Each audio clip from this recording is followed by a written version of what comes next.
Aujourd'hui, on découvre le métier des puéricultrices avec Claire qui travaille dans une PMI. Comment devient-on puéricultrice? À quoi ressemble le quotidien de Claire? Existe-t-il des puériculteurs? On a posé tout un tas de questions à notre interviewée du jour pour comprendre son métier. C'est le département de la Gironde qui nous a ouvert l'accès à cette PMI aujourd'hui. On en reparle en fin de vidéo car ça recrute pas mal et les opportunités de carrière sont nombreuses. C'est parti? Alors, je m'appelle Claire Desbois, j'ai 36 ans, bientôt 37, et je suis infirmière puéricultrice en PMI depuis 6 ans. Ça filme là? Alors, ah, pardon. Moi j'ai 1000 reflets dans les lunettes. Ça passe? Je touche plus. Le PMI, c'est le service de protection maternelle infantile, ça dépend des départements. Et puis avant, j'ai travaillé à l'hôpital, en réanimation néonatale et en maternité. Pareil, si tu bugs, tu reprends, enfin, tranquille. Ouais. Comment est-ce qu'on devient puéricultrice? Il y a deux parcours possibles. En fait, c'est soit une spécialité d'infirmière, soit une spécialité de sage-femme. On part sur des études d'infirmière, 3 ans.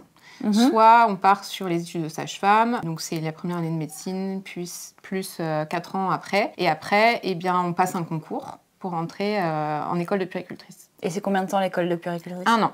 1 an, Ouais. ok. Et une fois que tu es diplômée, tu peux continuer à te former tout au long de ta carrière ou avoir, je sais pas, te spécialiser encore plus sur certains domaines ou... Oui, tout à fait. Alors en fait, déjà, on a la formation continue, donc régulièrement on est formé. Là, j'ai fait une formation sur le massage et le portage au début de l'année. Je viens de faire la formation gestes de secours pour les soignants.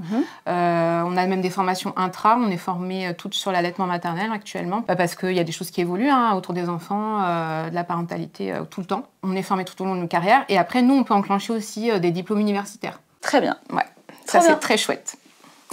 Ok, et tu fais les 2 autres, c'est ça? Ok. Alors, ne bouge pas. Je bouge pas. Décalez-vous un chouïa, petit chouïa, par ici. Ah bon? Ouais, voilà, top. Et regardez-vous, parlez-vous là. Mam. Mamam. Très bien. Est-ce qu'on trouve du travail facilement? Ah oui, on trouve du travail facilement à l'hôpital, en PMI, en direction de structure d'accueil du jeune enfant, donc les crèches, halte garderie, tout ça. Et du coup, combien on gagne? En gros, en début de carrière, on est autour de 2000 € net. Et puis en fin de carrière, on peut aller jusqu'à 3005, voire 7. Ça dépend, parce qu'il y a plusieurs échelons, plusieurs grades, voilà. Parce que là, du coup, aujourd'hui, au département de la Gironde, c'est combien ton salaire et c'est combien de la prime? Alors, mon salaire, oula, en gros... En moyenne? En fait, le fait d'avoir la prime, ça rejoint mon salaire brut annoncé sur les grilles territoriales. En gros, là, ça fait 15 ans que je travaille. Je suis à 2006 net. Compris dedans, j'ai 950 € de prime. Ok. Et combien de jours de vacances? Si on compte, parce que comme on travaille toujours plus, toutes les semaines et tout, on cumule ce qu'on appelle des épargne-temps. Donc en général, on en a un par mois. En gros, pour la faire courte, ça nous fait à peu près 1 semaine par vacances scolaires, si on parle de gens qui ont des enfants, c'est très intéressant. 1 semaine par vacances scolaires, 4 semaines l'été et 1 semaine dont on fait ce qu'on veut en plus. Ok. Donc c'est quand même hyper intéressant. Claire, quand on a préparé le tournage et qu'il fallait faire, se renseigner un petit peu sur le métier des puéricultrices, même Camille, qui il y a une fille, ne savait pas la différence entre puéricultrice et auxiliaire en puéricultrice. Puériculture. Est-ce que tu peux me dire la différence entre puéricultrice et auxiliaire en puériculture? Oui, alors nous, les puéricultrices, on est soit sage-femme, soit infirmière avant d'être puéricultrice. Les auxiliaires de puériculture, elles sont pas profession paramédicale ou médicale. Donc nous, par exemple, en crèche, on va être la directrice. Elles vont être dans les sections, nous, on est en direction. Très bien, très clair maintenant. Voilà, mais on sait que pour le public, c'est pas forcément très clair. C'était pas clair pour moi. Donc. Voilà. Alors ouais, je sais pas si... Non mais c'est bien, en fait c'est très bien parce que du coup tu peux, soit tu regardes l'appareil, soit tu me regardes moi. C'est quoi finalement le métier d'infirmière puéricultrice? Infirmière puéricultrice, en fait, c'est prendre soin de l'enfant et de sa famille dans sa globalité. Donc vraiment autant sur le soin que sur la psyché, voilà, et que l'enfant dans son environnement en fait. Chez lui, à l'école ou à la crèche ou chez son assistante maternelle. En fait, j'aimerais comprendre ce que tu fais de tes journées, en quoi consiste ton métier. Est-ce que tu as par exemple des semaines types? Oui, elle bouge beaucoup, mais effectivement, nous, on a plusieurs missions en PMI. On a des consultations de puéricultrices où on reçoit l'enfant et ses parents et on va parler, on va répondre à leurs questions. En général, on pèse l'enfant, on le mesure. En gros, on répond vraiment à leurs attentes. Ça peut être autour de l'allaitement, autour de, je sais pas moi, des pipi au lit, je trouve que il parle pas très bien. Enfin voilà, c'est très très vaste. On répond vraiment à leurs questions. prévention. Alors nous, évidemment, en passant nos petits messages de prévention, parfois, on part un petit peu sur d'autres choses, mais voilà, vraiment la base, c'est on part de leurs questions. Après, on a plein d'autres missions aussi. Donc on participe aux consultations médicales. Donc en fait, les parents, quand ils viennent en consultation médicale à la PMI pour, par exemple, les vaccinations, ils sont reçus d'abord par une puéricultrice. On va faire un pré-débrief en fait avant qu'il aille en consultation médicale. On fait aussi les agréments des assistantes maternelles. Les assistantes maternelles font une demande au conseil départemental et nous, on reçoit la demande et donc soit on les rencontre pour les premières demandes, pour les renouvellements. Quand elles ont des questions, elles nous appellent, voilà, on peut les accompagner autour d'une problématique avec une famille, un enfant qui les questionne, voilà, quelque chose qu'elles ressentent et dont elles ont besoin de nous parler. Et parfois, on y va aussi dans le cadre des plaintes,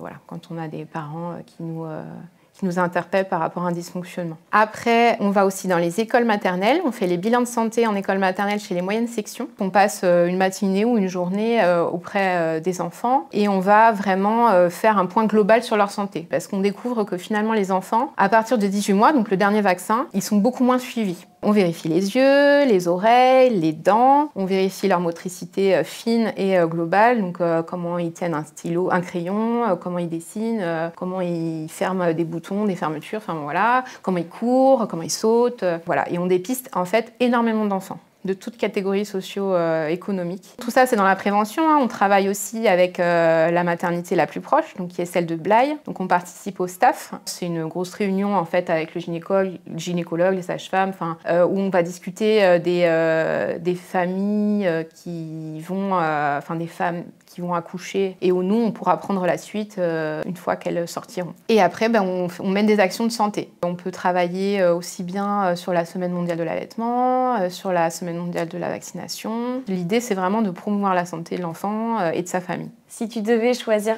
une seule chose, et tu n'as pas le droit de répondre à la polyvalence, qu'est-ce que tu préfères dans ton métier ? Les consultations puéricultrices. Les VAD. Alors, j'ai dit consultations puéricultrices, mais on va aussi beaucoup à domicile. Parce que, voilà, on sait que quand on vient d'accoucher, des fois, on se douche qu'à 18h. Voilà, on dort pas. Et puis, c'est parfois plus facile, par exemple, pour l'allaitement, d'être vraiment au domicile des personnes pour leur montrer les positions les plus confortables dans leur lieu de vie. Et puis, on observe d'autres choses. On a l'environnement vraiment de l'enfant, de ses parents, les frères et sœurs, on prend en compte vraiment toute la famille. Ça, c'est vraiment mon cœur de métier. C'est vraiment pour ça que je suis en PMI. Et au contraire, ce que tu aimes le moins ? Je dirais que c'est quand une situation familiale se dégrade. J'annonce, c'était la pire idée du monde de me mettre sur ce ballon. Pour cette partie-là, je n'en peux plus. Ça gagne, les cuisses en feu. Ça gagne. Ah, ça gagne, il faut remonter le périnée. Ah, je suis à fond là, je remonte tout ce que je peux là, mais... Ok. Question du coup directement en lien. Quand tu es touchée par une situation, quand ton travail, ça devient trop pour toi, tu as des solutions pour souffler et pour faire en sorte que ça t'impacte pas trop à titre personnel ? Bon, alors, il faut faire du sport. Hein.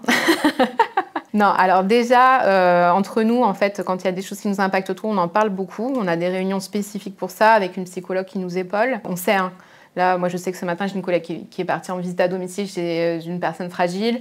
Je sais qu'on va en parler ce midi, par exemple. Et on a de l'analyse de pratique aussi, qui est proposée par le département et qui nous permet de nous réunir, alors pas du coup sur notre équipe, mais vraiment avec des puéricultrices du département. Et du coup, on se réunit une fois par mois. Et là, on a aussi une psychologue qui nous soutient et on peut vraiment encore plus mettre à distance. Ou alors, on est encore dedans. Ça peut arriver qu'on soit encore dedans et que ça nous donne des astuces aussi pour la suite.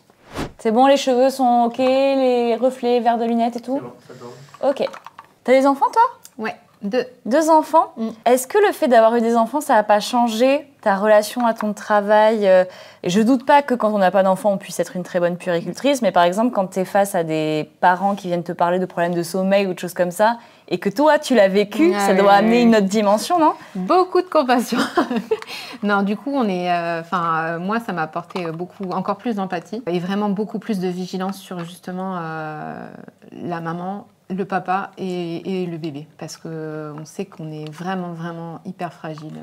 Quand on dort pas, ça peut rendre fou, quoi. C'est vrai. En gros. Donc, voilà, l'idée, c'est que le bébé ne soit pas secoué et que les parents remontent la pente plus facilement. Et émotionnellement, ça t'a rendu plus empathique, mais est-ce que ça t'a rendu plus sensible ? Aussi, ouais. Par certains côtés, surtout dans certaines situations. Je ne saurais pas dire pourquoi, mais comme certaines familles nous touchent plus, voilà, peut-être celle qui ressemble le plus à celle que j'ai vécue. Ok. Dernière question, et après on te quitte enfin et on va te laisser retrouver tes piou-piou. Est-ce qu'il existe des puériculteurs? Ah oui, on en cherche, hein, on en cherche toujours. Non, il y en a pas beaucoup, mais il y en a et en général, ils sont chouettes. Ça nous apporte un autre regard. Ok, allez. Empathie. C'est comprendre ce que ressent l'autre sans se mettre à la place de l'autre. C'est facile pour toi? Oui, alors c'est facile, oui, ça dépend des situations. Il y a des situations qui vont nous toucher. Hein. Voilà, il y a des choses qui, on ne sait pas pourquoi, telle famille à tel moment vont nous bouleverser plus que d'autres, mais non, globalement, l'empathie, ça fonctionne bien. Maltraitance. Protection. Nourrisson. J'allais dire c'est toute ma vie. Secret. Secret professionnel en fait. Tout ce que m'apportent les parents et tout, ils savent que c'est entre eux et moi. En fait. Parentalité. Pas forcément facile. Nous, on est là pour les soutenir au maximum. Sommeil. On a beaucoup de consultations puéricultrices ou de visites à domicile autour du sommeil. Hein. Après l'allaitement, je pense que c'est un des plus gros sujets. Paperasse. Ça aurait pu être un des inconvénients de mon métier. Tu n'en as pas trop parlé de l'administratif. Ah là là, mon Dieu. Parce que c'est pas ce que j'ai retenu de mon métier, c'est pas mon cœur de métier. Mon métier, c'est d'être auprès des enfants. Mais le traitement derrière, très très long. Sens. Sens de la vie, l'enfant grandit, voilà. C'est le sens de mon métier. Moi, je ne veux pas dire le mot puéricultrice parce que j'arrive pas à le dire. La vidéo touche à sa fin, j'espère que ça vous a plu. Si ce métier vous fait envie, si vous vous imaginez bien embrasser cette carrière, bonne nouvelle, c'est un métier qui recrute. Si vous êtes basé dans le sud-ouest, ou si les plages de l'Atlantique et la gastronomie du sud-ouest vous tentent, et vous auriez raison, n'hésitez pas à aller consulter le site gironde.fr/recrutement. On se retrouve très vite pour d'autres découvertes métiers dans le milieu médico-social. À lundi prochain. Puéricultrice et auxiliaire en puériculture. De puériculture. Puériculture. Faudrait un je sais pas comment ça s'appelle. Non, là, il faut juste bien parler français. Oui, mais c'est exotique, hein, un petit accent.